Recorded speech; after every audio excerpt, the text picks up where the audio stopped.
Hello and welcome. Karen here. Just checking that we are waiting. Looks like just checking the live stream, seeing if we're on. We're on. Hi, how are you all? Karen here. Doing the Deliberate Creation 101. Haven't done them for a couple of weeks. I said that I turn up every Monday morning, Sunday night in the US to do a little chat about deliberate creation. And here I am turning up today. It's been really interesting. I've been chatting with my daughter this morning about this topic. So every time I turn up in front of the camera, I ask the guides, what are we going to talk about? And they always say, talk about what's been on your mind. And I'm like, okay. So what we'll be chatting about today, you know, when you learn this stuff, deliberate creation stuff, let me just check to see that I'm not muted. Oh, cool. Sometimes I yak away and I'm on mute. And you learn that your vibration matters, which means how you feel, how you think, what you believe, and how you feel matters, because it's all a part of the creation of your experience in this world. It's all a part of attracting different timelines, different people, different situations. What you put out comes back to you. So you learn this stuff, and then you see people around you who do not have an understanding of this stuff, who are suffering. And you want to reach out to help them, to teach them about how their vibration or their feelings matter, because what you put out, you get back. It's like a boomerang effect. That's why it's called law of attraction. The vibrational stance, the vibration that you put out into the world comes back to you in the form of life situations, people, timelines. You jump timelines. It's all happening. So you see someone who's really stuck in their negative beliefs, and they have a belief in their unworthiness and that they can't get what they want. And you understand that's not the truth because you've been through that, and you go, oh, wow, I remember I felt like that too. And I remember how that feeling of unworthiness and not enoughness impacted how I perceived this world and what was happening in my life, the people I attracted, the circumstances I attracted. And then I changed because I did personal growth courses, watched podcast shows, did courses, read books, meditated. However you changed and you became a happier person, now you want to reach out to show that to others. And the conversation I was having this morning with my daughter was, what if somebody does not want to change? And then when you reach out to help them, they want to fight you. They want to fight you and say, don't try and change me. I don't want you to change me or fix me. I just want you to listen to my story and give me sympathy and tell me how terrible life is and agree with me about how terrible life is. And you think to yourself, that's not going to help you change your life. It's frustrating, right? So this is the conversation that we were having. And often people come into your life that are like that are really stuck in their stuff, in their negative belief system, in their belief in their unworthiness, to mirror how you've done it in the past. And when you get to see it in another, you can really understand how you've done it in the past. So often these people are your greatest teachers, in fact. Even though you feel that you're reaching out to teach or help them, they're teaching you, because the human mind can get so stuck, can't it? We get into these default habitual patterns of thinking, and then they kind of spiral into this loop of keep going over this belief. I can't have what I want. It's never going to happen. I'm not enough. I feel unworthy. I feel like a failure. And it spirals like a broken record. And when you see it in another, it's when you're in your own stuff, it's hard to see how you're doing it. But when you see it in another, it's almost like, aha, yes, I understand that. I've done that. I do that. I understand how that is. So this is the conversation I was having this morning with my beautiful daughter, who's been in a relationship with someone who's very depressed. And like me, she's somebody that wants to be a difference maker, heal the world, show people about their power, that be empowered, their power of their thoughts. And I was sitting up in bed one night, chatting to my mob. And from a mother's perspective, she was complaining about this person being stuck in his negativeness. And she felt helpless to help him, helpless to try and change him. And that was frustrating her. And I'm thinking as a mother, why doesn't she attract a happy, beautiful person that treats her well, that's happy, and she doesn't have to go through all this pain? And the guides came in and they said to me, of course she wouldn't attract that sort of person, because this is her training ground. Where else are you going to learn about negative emotion and how to get out of that stuckness unless you directly encounter it in intimate relationship? And it just hit me like a brick. And I went, oh my God, of course, this relationship she's having is perfect for what her soul is wanting to experience. And likewise, we can think of it with ourselves. It's if you're a difference maker, a starseed, a light worker, a light weaver, if you're someone here to make a difference in the world, then you are going to attract difficult people into your life, because this is your training ground. This helps you see your own stuff, and it also helps you help others. And look, I attract it wherever I go. It's like when you think to yourself, I'm going to be a happy person and only attract happy people in my life. Why am I attracting all these people that aren't happy? And often our family, you change, you start thinking differently, you forgive the traumas of your life, and now you feel better about yourself. And then you look out into your family and you think, oh, they're not changing. But really, our power is in changing ourselves, because then we shift our vibrational stance, and that has a power of influence over the people around us, exponential power of influence. So it's not for us to judge the world for not coming along on this spiritual ride with us. It's for us to see that they have the choice as souls. We're all souls, an extension of the source, an extension of the creator, here experiencing the contrast of this world and electing to experience that for however long we choose. And then at some point we decide to change. Some people could spend lifetimes in upsetness or not enoughness or unworthiness. And at one point along the physical trail, you will decide that you've had enough pain and you've had enough trauma and you've had enough contrast, and you will decide to shift and make different decisions and make different choices of how you think and feel and change your life circumstances.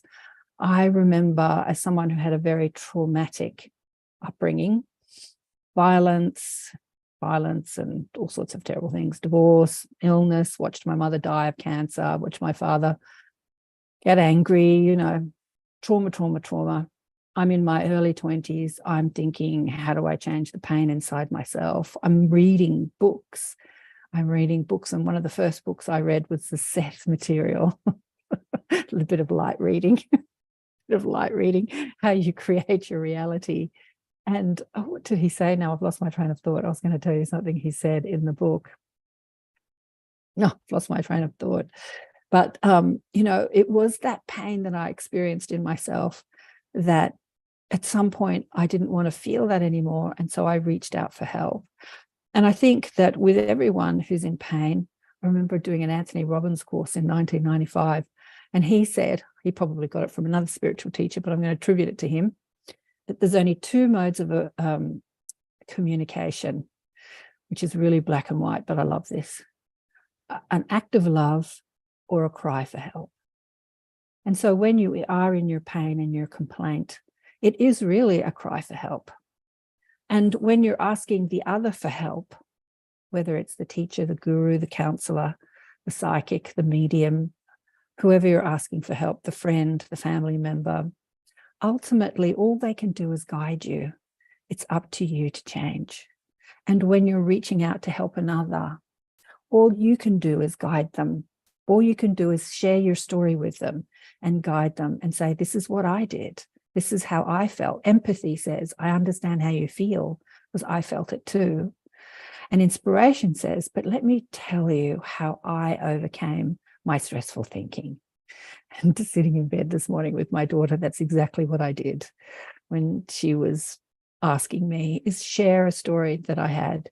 Because when people are in their pain, telling them to feel better doesn't help, does it? It's like, don't try and fix me. Don't try and change me. I just want to complain and I want you to listen to me. But when you share your story of how you felt like that, or you were in a similar situation, and this is what you did to overcome that and to find a better life, now you're in a powerful communication with them where they don't feel like you're trying to change them or fix them. I remember I did this with my first husband. He was my ex-husband at the time. We had all sorts of drama. We separated for a short time, came back together, tried to make it happen, separated again. And I'm thinking, can't fix him, can't fix me. Life's a bitch and then you die, sort of in that place. And then I did a personal growth workshop and it changed me exponentially. I started to see how I was creating my reality. It's like it held up a mirror to my dysfunction in my own being, my beliefs too, and how I was playing out those beliefs and blaming everybody else for how I felt. It was great. So I really wanted to help my ex-husband, but I knew, having been married to him and said, look, read this book, do this, do that, I'm discovering all this stuff, that every time I asked him to fix himself, because he was unhappy and he was a cry for help. How do I be more successful? How do I get ahead in life? How do I get what I want? How? We're all asking that question. I was saying, wow, look, it says this in book, do this, do this. Every time I said to him, do this is, it says this in this book, he didn't hear, I'm loving you. He heard, you think I'm a failure, because that was the dominant thought in his mind. I'm a failure. And he was playing that out and then asking how to succeed.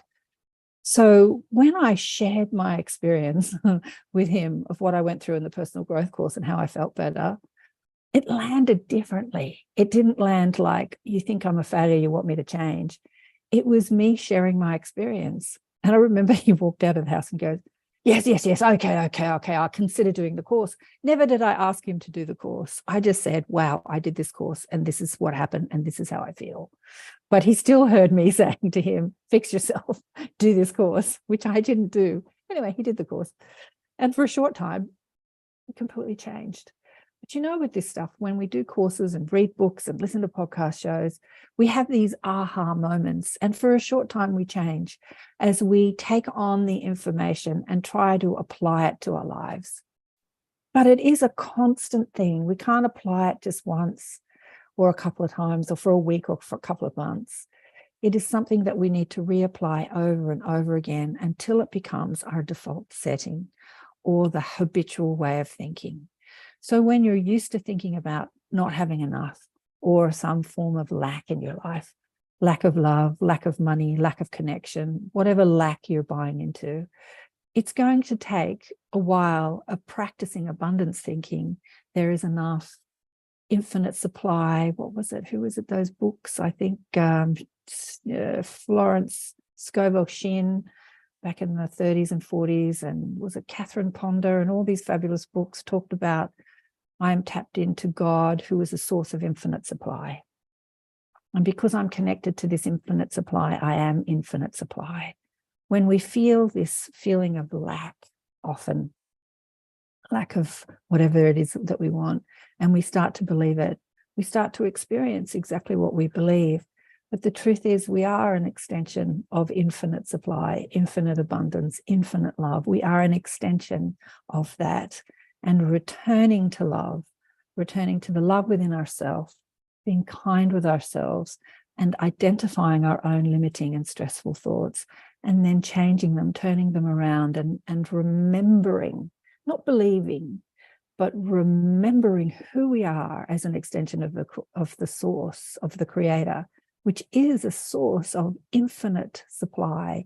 There is no lack within the energy of source.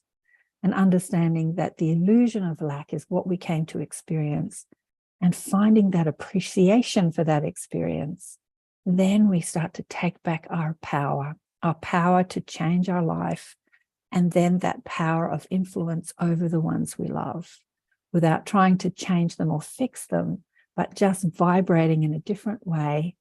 And they feel that call of home because we all come from that place, all of us. So let's have a look at the chat. Anyone chatting to me here today? Close. Hi, Violet. Hi, I would love to speak to you. Oh, speak to me. What would you like to speak to me about, Violet? Have you got any questions? Anybody got any questions about this? Deliberate Creation 101. Oh, let me have a look on YouTube. How many people watching? 8 people watching, couple of likes. Thanks, guys. I think I'm streaming on Facebook as well. Who's in the Facebook chat? Anybody saying hello in the Facebook chat? How do we change our stressful thoughts? By not believing them, by challenging what we think. You know, I often talk about Arlene, great job, absolutely loving it. Shirley Hearts, Lynn Hearts, Lynn Marie, hi Karen, I'm in Southern California Sunday evening. Hi people in the States, Sunday evening. Thanks for watching. Any questions?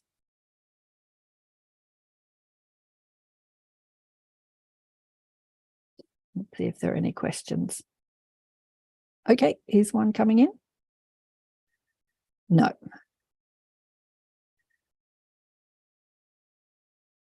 Well, if there are no questions, I might pop off. I wanted to tell you all that the other day I was on Moonwalker Tucker's new podcast show called Let's Talk Shift. So if you head over to YouTube, I think she has it on YouTube and audio platforms. Let me see what the name of her YouTube channel is. I've posted it all over my social media. You'll see me talking about this stuff here. The name of her YouTube channel is called Moonwalker Life. Moonwalker Life. If you head over there, she started anew. I was the third person, or actually the second person. The first person she had on, she put it into 2 parts. So she hasn't got an audience yet. So I'd love you all to support her and subscribe to her YouTube channel and listen to her podcast. She's really good.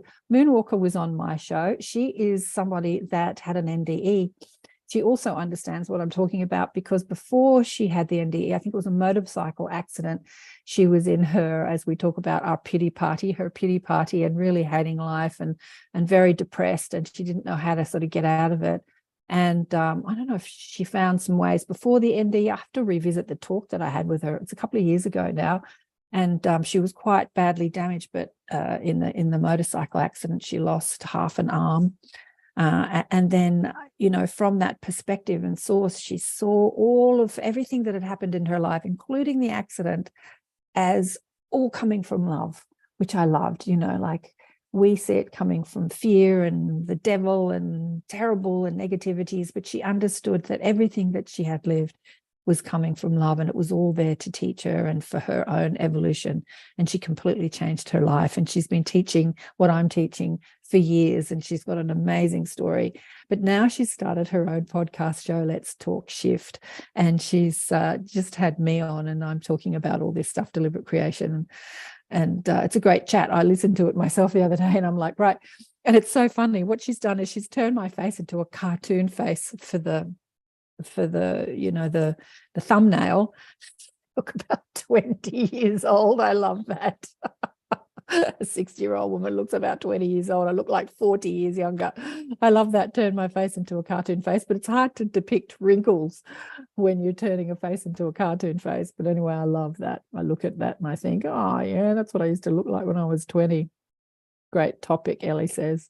Still haven't found any questions from anybody. But go over to Moonwalker's show and support her show and give her a thumbs up and a subscribe. She's got the thumbnails are great. They're yellow background with orange and white thing. She's doing a great job. She's really good at it for somebody who's been podcasting for like 13 years or doing radio and podcasting for about 13, I think it's coming up to 14 years at the end of this year. I can tell you that she does a great job at it. She's new at it. She's a great teacher, and she's doing a great job with her podcast show. So I wanted to give her a shout out as well.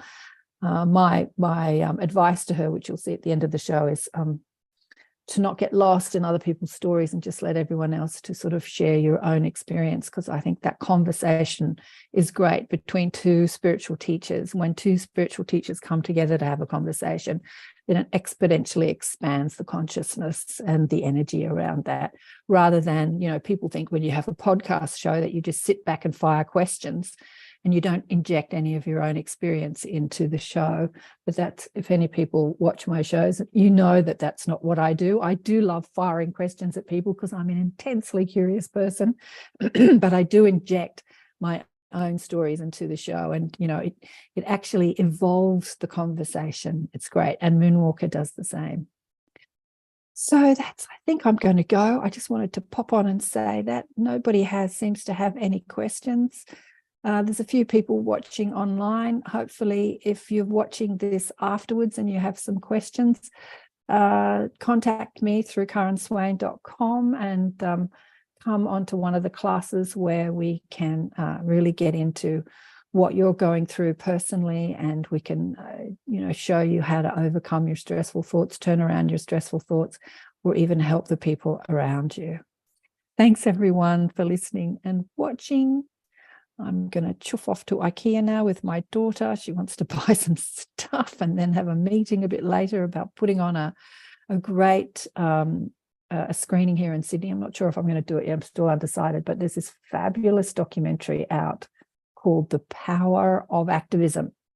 I think it's thepowerofactivism.com or .org. Search it on a search engine, you'll find it. It's one of the most amazing documentaries I've ever seen. And I've seen many documentaries like this about activism, but it's about 4, 5, 6 young Australian women who are all activists in some way, some for climate change, some for the oceans.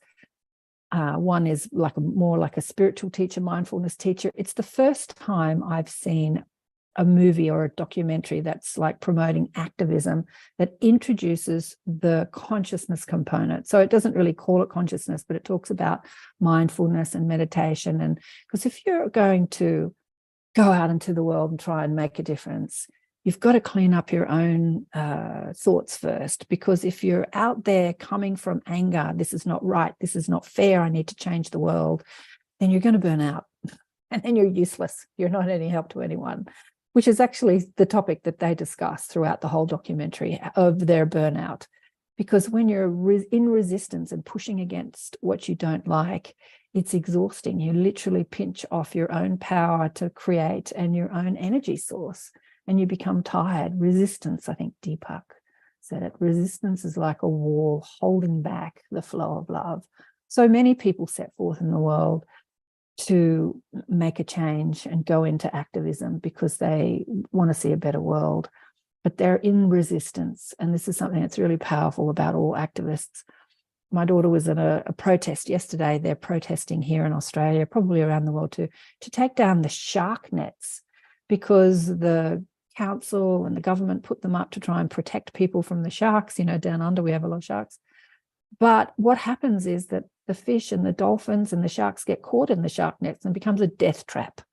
And the truth is that even before the shark nets were up, there weren't many shark attacks. There are many wild beaches across Australia's coastline that have no sharks, and there's hardly any shark attacks. Every time you do hear of a shark attack, it becomes big news. They love to promote shark attacks, but there are very few shark attacks. And the nets, the sharks can get through the nets anyway, because they don't stretch the whole beach. They can go over them, under them, or around the sides. They're kind of useless, but they become death traps for turtles and seals and dolphins and fish. And so they're actually not, they're not doing what they're supposed to be doing. So there's a whole movement of people saying, get them out, take them out. Yet there's all this fear. Came from the movie Jaws and many other movies afterwards that said, no, it's protecting us from these terrible sharks. But if you know me, I'll get her on the show one day. My daughter dives with sharks. She understands that they're not dangerous, and she's even been bitten by a shark and had many operations on her foot. Didn't take her foot off, it just gave her a nasty gash. But sharks sometimes do think that, she said she was in murky water and they don't see very well, that, you know, if a bit of sunlight flashes on you, they think that that's the sunlight flashing on the scales of a fish, and they go up to investigate, have a bit of a, you know, nibble, and wasn't a fish, so he swam away. It's not like he was going to eat her. Sharks don't want to eat humans. They want to eat fish. Humans and fish are very different. I know there are shark attacks, but who knows what happens. I remember some guy, surfer in Australia, who said that he wanted to die by shark attack, and he did. And I thought, wow, he was young too. Wow. And his mate said, he always said he'd go out by a shark would take him. And he did. He created his reality. Anyway, I'm going to go. Check out The Power of Activism. It's a great documentary. And I'm going to have a meeting about putting on a screening and getting a panel together to talk about, you know, making a difference in the world, and how consciousness is the most important part of activism. You've really got to go out there and make a difference and take action from love, not resistance, from wanting to improve the world instead of fighting against what you don't like. Big love to all of you. Thanks for listening and watching. I'll see you soon. Who's coming up in the Inner Sanctum? Kevin Briggs. If you want to join us online on Zoom to quiz Kevin, coming up next month. And I'm online at the beginning next weekend. I'll be online your Saturday night in the Northern Hemisphere, my Sunday morning, if you want to drop in and chat with a little tribe or the big tribe, and join us in the Inner Sanctum online sessions, or have a private session, or I've got courses running it too, teaching people about deliberate creation and your psychic abilities. Right, where's my Zoom? I'm going to go. Big love to you. Bye for now.